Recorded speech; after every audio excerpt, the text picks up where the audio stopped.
Nah, pelatih timnas Indonesia Sinteyong dipastikan bakal mengubah dua hal dalam susunan pemainnya pada saat menghadapi Jepang di kualifikasi Piala Dunia 2026. Skuad Garuda yang bertanding lagi di putaran ketiga kualifikasi Piala Dunia 2026 zona Asia pada bulan November ini dengan melakoni 2 laga kandang.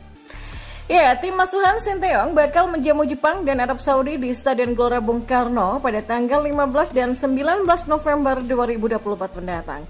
Dan untuk melakoni laga pertama melawan Jepang, pelatih asal Korea Selatan itu dipastikan untuk mengubah setidaknya 2 hal dalam line up timnas Indonesia.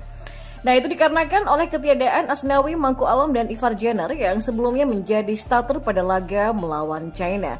Ivar Jenner tidak akan tersedia untuk pertandingan melawan Jepang imbas akumulasi kartu kuning yang harus dijalani oleh dirinya. Ya, dia tetap termasuk dalam daftar 27 pemain yang dipanggil Sinteyong sebagaimana pengumuman pada Sabtu 2 November pagi ini. Namun, sang gelandang FC Ultra tidak akan tersedia pada laga melawan Jepang dan baru akan bermain di pertandingan melawan Arab Saudi. Sementara itu, Asnawi Mangku Alam tak bisa bermain pada kedua laga karena mengalami cedera hamstring. Nah, sang bek kanan milik Port FC itu menderita cedera hamstring ketika membela klubnya di kompetisi sepak bola Thailand pada 19 Oktober 2024. Asnawi menentukan kemenangan Port FC dengan skor 3-2 atas Nakhon Ratchasima pada laga tersebut, namun dia tidak pernah kembali ke lapangan sejak saat itu. 3 laga terakhir yang dimainkan oleh Port FC adalah tanpa melibatkan mantan bek PSM Makassar tersebut. Ya, Asnawi menjadi starter pada laga melawan China dan dia merupakan perubahan kedua yang harus dilakukan Sinteyong untuk pertandingan melawan Jepang nantinya setelah Ivar Jenner menjalani skorsing. Yang masuk menggantikan mereka kemungkinan besar adalah Sandy Wells dan Tom Haye yang memang sebelumnya sering menjadi pilihan utama. Ya, Wells dicadangkan pada laga melawan China karena kurang bugar, selagi Haye baru dimainkan setelah timnas Indonesia tertinggal 2 gol di babak kedua. Masih ada beberapa perubahan yang mungkin akan dilakukan oleh Sinteyong pada saat menghadapi Jepang, termasuk diantaranya dengan mencadangkan Sheini Patinama.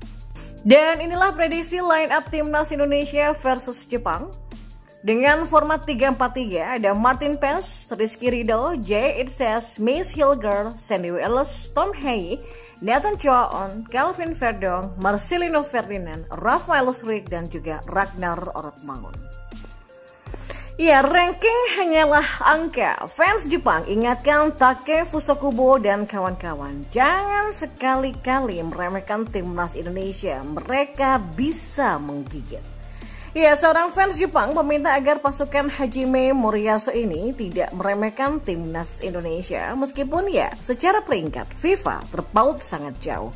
Tim asuhan Sinteyong menjadi skuad paling muda, namun sampai matchday keempat lalu, sepak terjang Jay Itzes dan kawan-kawan menempati urutan teratas dari Korut dan juga Kirgistan. Timnas Indonesia sejajar dengan Kirgistan yang sama-sama sudah mengumpulkan 3 angka. Jumlah ini hanya selisih 1 biji dari Korea Utara. Ya, kesulitan ketiga kontestan ini karena lawan yang dihadapi memang sangatlah tangguh. Timnas Indonesia yang berada di grup C harus menghadapi 3 negara langganan Piala Dunia yakni Jepang, Australia, dan Arab Saudi. Ya, kemenangan harga mati meskipun secara peringkat bak bumi dan langit, namun supporter Jepang mengingatkan skuad Hajime Moriyasu untuk tidak meremehkan timnas Indonesia. Ingatlah bahwa penting untuk memenangkan setiap pertandingan karena akan mempengaruhi peringkat tim nasional FIFA Anda. Karena itulah pola pikir pemain Samurai Biru sebaiknya hanya fokus pada kemenangan. Ranking timnas Indonesia hanyalah angka, mereka ini bisa menggigit. Lihatlah mereka, bahkan mampu mengimbangi Australia dan Arab Saudi. Berhati-hatilah Samurai Biru, kata para fans dari Jepang.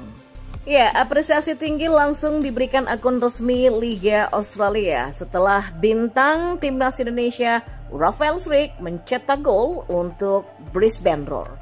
Ya, dalam pertandingan pekan ketiga Liga Australia pada Jumat 1 November sore tersebut, Rafael Srik yang masuk sebagai pemain pengganti sukses mencatatkan nama di papan skor.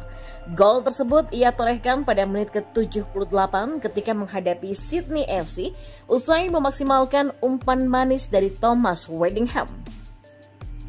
Bagi Rafael, ini merupakan gol perdananya bagi Brisbane Roar di Liga Australia sejak didatangkan klub milik pengusaha Indonesia Bakri Group itu pada September lalu. Usai mencetak gol debut, Rafael pun mendapatkan apresiasi tinggi termasuk dari akun resmi kasta teratas Liga Australia. Dilansir dari akun X yaitu @alegumen, pemain berusia 21 tahun tersebut mendapatkan pujian serta sanjungan tinggi. Selain itu, berkat gol Rafael Struijk tersebut, akun resmi Liga Australia memposting bendera Indonesia dalam cuitannya. Pemain internasional Indonesia Rafael Struijk mencetak gol pertamanya di A-League. Tulis @alegumen disertai emotikon dua tangan terangkat ke udara serta bendera Indonesia. Masuk dari bangku cadangan dan mencetak gol untuk menyamakan kedudukan Brisbane Roar. Hanya dalam hitungan menit benar-benar memberikan dampak, tambah akun tersebut. Ya, meski berhasil mencatatkan nama di papan skor, namun Rafael gagal membawa Brisbane Roar mengamankan poin karena Sydney FC juga berhasil mencetak gol ketiga dan menang tipis dengan skor 2-3. Ya, menghadapi Sydney FC di Suncorp Stadium, tuan rumah Brisbane Roar mendapatkan tekanan yang cukup berat dari tim tamu. Tapi meski begitu, sepanjang babak pertama tak ada gol yang tercipta dari kedua kesebelasan tersebut. Gol baru tercipta di babak kedua di mana Sydney FC berhasil memecah kebuntuan terlebih dahulu pada menit ke-51 lewat aksi dari Patrick Klimala. Brisbane Roar berhasil menyamakan kedudukan 15 menit berselang lewat sontekan Thomas Weddingham. Namun hanya beberapa menit berselang, Leo Sena kembali membawa Sydney FC berbalik unggul.